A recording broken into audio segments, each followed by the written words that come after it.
Finally, Jack Nicholson. He turned 89 this week. Nicholson, a three-time Oscar winner, doesn't make many public appearances these days. And man, he might be the best of all time. For nearly 50 years, Jack Nicholson was the closest thing American cinema had to a sure thing. 3 Academy Awards, 12 nominations, a grin that could mean menace or mischief depending on the light, and a body of work that includes some of the most quoted, most studied, most imitated performances ever put on film. And then, sometime after 2010, he simply stopped. No farewell tour. No retrospective interview explaining his choice. No final scene written for the cameras. One of the most recognizable faces on the planet closed the gates of his home on Mulholland Drive and largely stayed behind them for the next decade and a half. This is the story of how he got there, and what finally brought him, briefly, back into view. To understand why Nicholson eventually chose silence, it helps to understand that he was raised inside one. He was born in New York City in April of 1937, but the people who shaped his early life were rooted in a small town on the Jersey Shore. His mother, June, was a teenager when she became pregnant, and the father was a man who was already married to someone else. In the social climate of the late 1930s, an unmarried pregnant teenager was the kind of scandal a family tried to bury rather than survive publicly. So June's own mother made a decision that would define the next 3.5 decades of Jack's life. She took on the role of his mother herself. June was recast, on paper and in daily life, as his older sister. Nicholson grew up inside that arrangement without knowing it was an arrangement at all. The woman he called Mom was his grandmother. The woman he thought of as an older sibling was the woman who had actually given birth to him.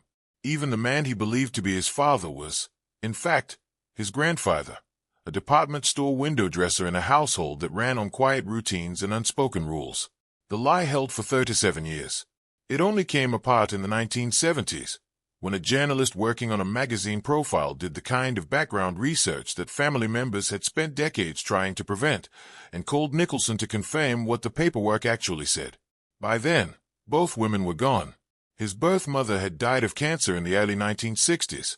His grandmother, the woman who raised him, died about a decade later. The two people who could have explained why they built the deception, or what it cost them to maintain it, were no longer alive to answer for it. Nicholson's public reaction was famously composed. He has said in interviews that the revelation was dramatic without being traumatic, because by the time he learned the truth he already understood who he was as a person. But those who have studied his life closely point to quieter evidence of the impact. A man who, across decades of highly publicized relationships, never married, who fathered children with more than one partner while keeping his romantic life loosely structured rather than settled, who granted the press access to his career but almost never to the interior details of his family.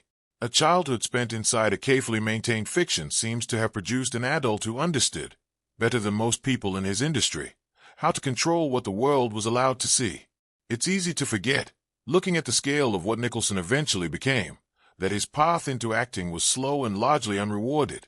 His first job in the entertainment business wasn't in front of a camera at all.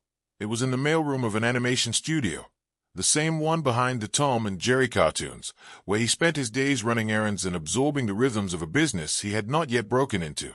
When the studio offered him a full-time position as an animator, he turned it down because it would have meant less money than he was already making, and shortly afterward the animation division shut its doors entirely, pushing him toward the acting classes that would actually shape his future.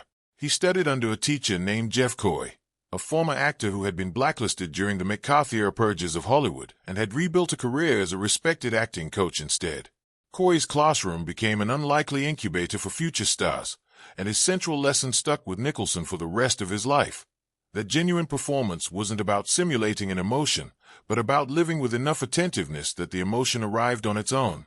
For most of the 1960s, that lesson didn't translate into visible success. Nicholson appeared in more than a dozen low-budget films that most audiences never saw, and because directors weren't handing him the kind of roles he wanted, he began writing his own scripts just to have something to work with. The break, when it came, arrived almost by accident. He was cast in Easy Rider only after another actor exited the production following a clash with the director. The film became a defining document of its era, and Nicholson's performance as the alcoholic lawyer George Hanson earned him his first Oscar nomination and, more importantly, made Hollywood pay attention to him for the first time. What followed over the next decade has few real parallels in American film. A acclaimed work in Five Easy Pieces, the defining performance of his career in Chinatown, and then One Flew Over the Cuckoo's Nest, which won him his first Academy Award and helped the film sweep all 5 of the major Oscar categories. The Shining cemented him as a screen presence capable of genuine menace. Terms of endearment brought him a second Oscar. His turn as the Joker in 1989's Batman came with a profit participation deal so favorable that it reportedly earned him somewhere between $60 and $90 million, a figure that reshaped how studios negotiated with major stars for years afterward. A Few Good Men gave the culture one of its most quoted courtroom lines. As Good as It Gets brought him a third Oscar in 1997. By the turn of the millennium, Nicholson wasn't simply a successful actor. He had become something closer to an institution. Nicholson's professional rise ran parallel to a personal life that was, by any measure, turbulent. His relationship with actress Angelica Huston lasted roughly 17 years, one of the longest partnerships either of them would ever have, and it ended in a manner that still gets discussed decades later. He told her, over dinner, that another woman was pregnant with his child. Huston, who had spent years struggling with her own fertility, understood immediately what that meant for the relationship, and ended things herself rather than wait to be replaced. That other woman, Rebecca Broussard, gave birth to 2 of his children in the early 1990s, but that relationship also eventually came apart. A subsequent relationship with actress Lara Flynn Boyle in the early 2000s ended as well, and by the time it did, Nicholson was in his 60s and, by most accounts from people who knew him, visibly tired of the pattern. He said as much, more directly than usual, in a 2013 interview with Vanity Fair, one of the last extended conversations he gave to the press before retreating almost entirely from public commentary. He said he was no longer driven to be out in the world the way he once had been. He said the only kind of filmmaking that still interested him was work that dealt honestly with real emotion, work capable of moving an audience rather than simply entertaining one. And he admitted something that, for a man whose personal reputation had been as legendary as his filmography, landed with real weight. He no longer had the stamina to both work and live the kind of extroverted life he'd built his image around. During his final projects, he said, he barely left his hotel room at night. The appetite that had powered decades of headlines, on set and off, had quietly run out. His final film, a romantic comedy called How Do You Know, was released at the end of 2010. It performed poorly at the box office, losing tens of millions of dollars for the studio. And without any formal announcement, Jack Nicholson simply never made another movie. The speculation started almost immediately. Within a few years of his retreat from public life, tabloid reports suggested memory problems were behind his absence, framing his disappearance as the result of an actor no longer capable of retaining a script.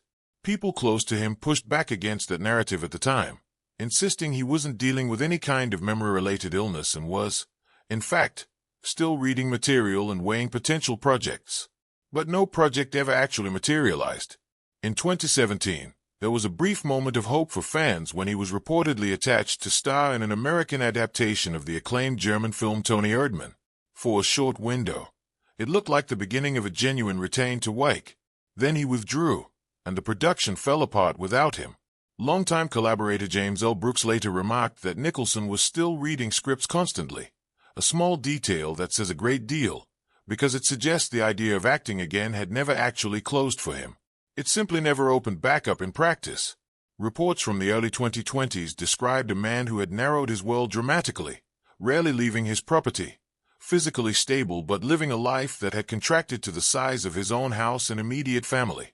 His children, particularly his daughter Lorraine and his son Ray, became central figures in his day-to-day life, serving as both companions and, increasingly, as caretakers.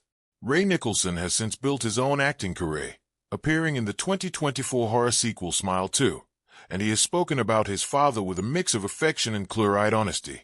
He has pointed out that he and his father are, in his words, very different people separated by more than 50 years of age, and that whatever affects one doesn't necessarily affect the other.